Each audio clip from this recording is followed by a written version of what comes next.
Paiheretia aperahama tōku ingoa. I tēnei tau, ka whakanuia te aroha o te whānau. Kia ora, brother.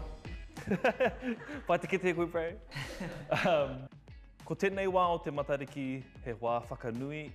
Nā reira, e whakanui ana koe me tō whānau i te aha i tēnei wā o te Matariki. Ko te ātāhuatanga o Matariki ki au, e motuhake ana ki te tangata. Kia mātou, koe nei noiho te ahu o tā mātou titiro kia Matariki. I tū atu i te nohotahi, me te kai.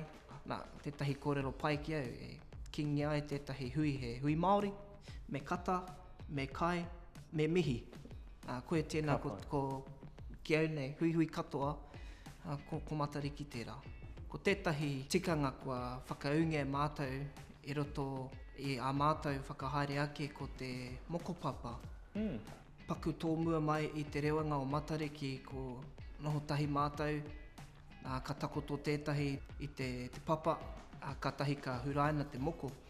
Nō koera tētahi āhuatanga ko whakaunge mātou i roto i tō mātou whānau ake, hei whakanui, hei tohu i tēnei wahanga o motuhake ake nei o te tau.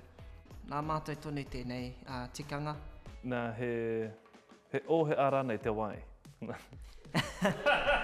Well, he huri te tau, he tikanga hou. I tēnei tau, I think, kua te wai. Mānoa te ao Matariki.